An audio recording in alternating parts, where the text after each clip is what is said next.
যে কোনো সংবাদ মাধ্যম যখন কোনো নিউজ দেখায় তখন তারা স্পষ্ট করে দেয় যে সেই ভিডিওর বা অডিওর সত্যতা যাচাই করেছে কিনা।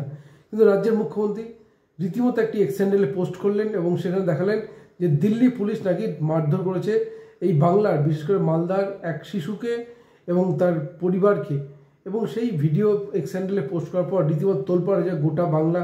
এবং এরপরেই বলা যেতে পারে রাজ্যের মুখ্যমন্ত্রী মমতা বন্দ্যোপাধ্যায়কে মোক্ষম জবাবটা দিলেন দিল্লি পুলিশের এক কর্তা, এবং তাদের কিন্তু পরিষ্কার হয়ে গেলো যে রাজ্যের মুখ্যমন্ত্রী ফেক ভিডিও পোস্ট করেছেন। এবং শুধু তাই নয়, এটাই প্রমাণ হয়ে গেল যে রাজ্যের শাসক দল তৃণমূল কংগ্রেস যা রীতিমতো ভোট ব্যাংকের রাজনীতির জন্য সব কিছু করতে পারে। কেন বলছি কথা, সব কিছু আলোচনা করবো আজকের এই ভিডিওতে। নমস্কার, আমি সত্যজিৎ পাল। রাজ্যের মুখ্যমন্ত্রী সোশ্যাল মিডিয়ায় পোস্ট করেছেন যে দিল্লি পুলিশের হাতে বিশেষ করে এই রাজ্যের কাজ করতে যাওয়া পরিযায়ী শ্রমিক তাদের হেনস্থা করেছে এবং তাদের 6 মাসের শিশুকেও নাকি মারধর করেছে। এবং সেই ভিডিও তিনি তার সোশ্যাল মিডিয়ায় পোস্ট করেন এবং দেখা যায় এক মহিলা, তিনিও তার নিজের আঘাতের চিহ্ন দেখান, এক শিশুর শরীরে আঘাতের চিহ্ন দেখানো হয় এবং সেখানে এও বলা হয় যে যেহেতু মহিলা সেহেতু তিনি তার শরীরের আঘাতের চিহ্ন দেখাতে পারছে না। এবং তার তুলপাড় হয়ে যায় গোটা বাংলা। বিভিন্ন রাজ্যের মুখ্যমন্ত্রী পোস্ট করেছেন, সুতরাং তার নিয়ে সমালোচনা ঝড় উঠতে থাকে। এবং এরপরেই কিন্তু দিল্লির পুলিশ তিনি বিষয়টি স্পষ্ট করলো যে রাজ্যের মুখ্যমন্ত্রী যে পোস্ট করেছেন সেটি পুরোপুরি ফেক। এবং সেখানে দেখা যাচ্ছে এই মহিলা সাজনুর, তার নাম হচ্ছে সাজনুর খাতুন, তার বাড়ি মালদায়। এবং যেটা জানা যাচ্ছে এই মহিলা, তাকে নাকি মালদার কোনো এক শাসক দলের নেতা তাকে নাকি পরামর্শ দিয়েছিলেন এইরকম ফেক ভিডিও করে পাঠানোর জন্য। এবং সেই ভিডিও করে পাঠান এবং সেই ভিডিও পরেই কিন্তু শুরু হয় তোলপাড় হয়ে যায় রাজনীতি। এবং সেখানে সেই শাসক দলের নেতা তো বটেই, এবং তার রীতিমতো পৌঁছে যায় দলনেত্রীর কাছে। এবং তিনি এই ভিডিও যাচাই করার পরিবর্তে তিনি তার সোশ্যাল মিডিয়ায় পোস্ট করে দেন। পোস্ট করার পরেই বিতর্ক তৈরি হয় এবং এরপরেই দিল্লি পুলিশ স্পষ্ট করে এই সাজনুর খাতুন তিনি কিন্তু যে তথ্য দিয়েছেন বা রাজ্যের মুখ্যমন্ত্রী যে পোস্ট করেছেন সেটি কিন্তু পুরোপুরি ফেক। এই মহিলা শুধুমাত্র কারো পরামর্শে, কোনো এক শাসক দল তৃণমূল নেতার পরামর্শে এই রকম ভিডিও করে পাঠিয়েছেন এবং সেটাই মুখ্যমন্ত্রী পোস্ট করেছেন। ফলে বুঝতে পারছেন ভোট ব্যাংকের রাজনীতির জন্য এই তৃণমূল রাজ্যের শাসক দল কতটা নিচে নামতে পারে। যেখানে একদিকে তারা বলা চলে বিভিন্ন রাজ্যে যেখানে অনুপ্রবেশকারী রোহিঙ্গা গ্রেপ্তার হচ্ছেন বা যাদেরকে পুশব্যাক করা হচ্ছে, প্রত্যেকেরই আধার কার্ড ভোটার কার্ড তৈরি হচ্ছে এই বাংলা থেকে। অর্থাৎ বিভিন্ন জঙ্গি সংগঠন বা অনুপ্রবেশকারী সে প্যাসেজ মনে করছে এই বাংলাকে, এ কিন্তু প্রমাণিত। এবং এত বিশেষ করে 80% যেখানে এই বাংলায় তৈরি হচ্ছে ভোটার কার্ড আধার কার্ড। ফলে সেইভাবেই এই বাংলা থেকে যাওয়া পরিযায়ী শ্রমিকরা যে তার তদন্তের আওতার ঊর্ধ্বে না তা তো প্রমাণিত। কারণ 100 জনের মধ্যে 80 জনই যদি এই বাংলা থেকে যান, রোহিঙ্গা বাংলাদেশ অনুপ্রবেশকারী যারা, তাদের হাতে পায় এই বাংলা যারা বৈধ নাগরিক তারাও তো হেনস্থার শিকার হবে।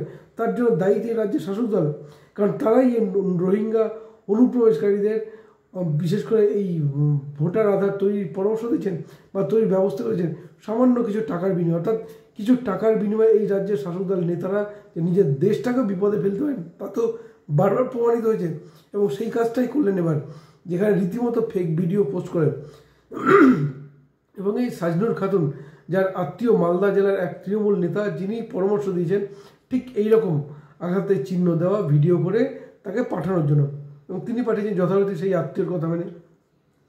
এবং এইখানে দাঁড়িয়ে একটা প্রশ্ন, তাহলে এই শাসক দল আর কি করতে পারে, যেখানে এই রাজ্যের শাসক দলের বিরুদ্ধে ভুরি ভুরি দুর্নীতির অভিযোগ, চুরি কাটমানি ছাড়া কিচ্ছু নেই। 35% সংখ্যালঘু ভোট আছে, নিশ্চিত পকেট ভোট, জানেন তা পাবেন।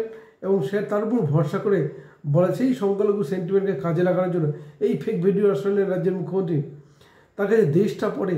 এই বাংলায় আরও তো 65% হিন্দু ভোটার আছে, এই হিন্দু ভোটারদের চৈতন্য হবে কবে?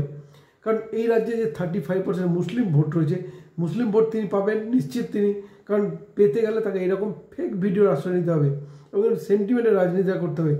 যেখানে বিভিন্ন রাজ্যে যে বললাম অনুপ্রবেশকারী বাংলাদেশে যারা গ্রেপ্তার হচ্ছেন, রোহিঙ্গা গ্রেপ্তার হচ্ছেন, তাদের বেশিরভাগই আধার কার্ড তৈরি হচ্ছে এই বাংলা থেকে। ফলে এই বাংলা যারা বৈধ নাগরিক তারাও অত্যাচারের শিকার, আর তার জন্য দায়ী এই রাজ্যের শাসক দল। অথচ ব্যাপারটা পুরোপুরি ঘুলিয়ে দেওয়া, যে তাদের বাংলায় কথা বলার জন্য হেনস্থার শিকার হচ্ছেন, বাংলায় এই বাংলার নাগরিক বলে হেনস্থা করেছে, নানাবিধ ইস্যুগুলো তুলে ধরা হচ্ছে। কিন্তু যেটা সবচেয়ে গুরুত্বপূর্ণ তা হচ্ছে সে তো তুলে ধরা হচ্ছেই, এবং তা নিয়ে এই বাংলার রাজনীতি। তিনি বাংলা ভাষা বাঁচাও নিয়ে আন্দোলন শুরু করেন। আজ বীরভূমে সভা করলেন যে বাংলা ভাষা বাঁচাও। কিন্তু যেটা মূল প্রশ্ন সে হচ্ছে দেশের আইন শৃঙ্খলা নিয়ে তার কোনো বিন্দু মতো মাথা ব্যথা নেই। এই যে বিশেষ করে যেহেতু বিভিন্ন যে হেনস্থার শিকার হচ্ছেন এই বাংলার বৈধ নাগরিক অনেক হচ্ছেন, তাদের বেশিরভাগই মুসলিম, হিন্দুও রয়েছে, কিন্তু সেই বাংলা ভাষা নিয়ে শুরু করেন কেন? যে তারা বাংলা বলে তার হেনস্থা করছে, বাংলা কথা বলছে বলে তার হেনস্থা, এরা মানে সেন্টিমেন্ট খেলার চেষ্টা, অর্থাৎ বলা যায় সেই 35% মুসলিম ভোট পাওয়ার জন্য সেই সেন্টিমেন্ট নিয়ে খেপিয়ে তোলার চেষ্টা করলেন। আর খেপিয়ে তুলতে ফেক ভিডিওর আশ্রয় নিলেন রাজ্যের মুখ্যমন্ত্রী মমতা বন্দ্যোপাধ্যায়। এবং এর আগেও আমরা বিভিন্ন ক্ষেত্রে দেখেছি একাধিক দুর্নীতি, যেখানে 100 দিনের কাজে ভুরি ভুরি দুর্নীতির অভিযোগ, অথচ এই শাসক দলের নেতারা আন্দোলন করলেন যে কেন্দ্র 100 দিনের কাজের টাকা আটকে রেখেছে। ফলে এই শাসক দল, বিশেষ করে বাংলার মানুষের চৈতন্য হওয়া অত্যন্ত প্রয়োজন। 35% এই বাংলায় 34 বছর বাংলায় সিপিএম রাজত্ব করেছে, 15 বছর তৃণমূল কংগ্রেস রাজত্ব করেছে। বাংলার মানুষ মেরুদণ্ড সোজা করবে কবে?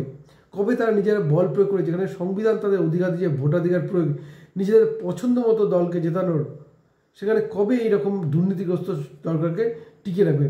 বাংলার মানুষকে সিদ্ধান্ত নিতে যায় না। সিপিএম কেন 34 বছর থাকবে? অল্টারনেট করে সরকার হলে সেই সরকার অবশ্যই নিজের নতুন করে পদক্ষেপ নিতে পারে। একই সরকার যখন একই নেতা বারবার থাকে, দুর্নীতি তো আরও আঁকড়ে বসবে, যেটা এই বাংলায় ঘটছে।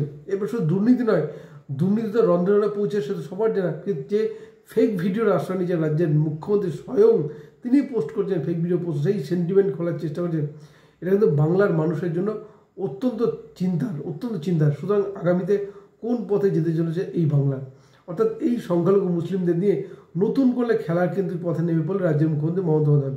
সুতরাং বলা উচিত এই বাংলার মানুষের একটু নজর রাখা উচিত, সচেতন হওয়া উচিত যে তারা কাকে 3বার ভোট দিয়ে ক্ষমতায় বসিয়েছে। সামনে 2024 বিধানসভা নির্বাচন, বাংলার মানুষের কি সচেতন হবে, চৈতন্য হবে? কী বলবেন আপনারা? আপনাদের মতামত জানাতে পারেন আমাদের কমেন্ট বক্সে।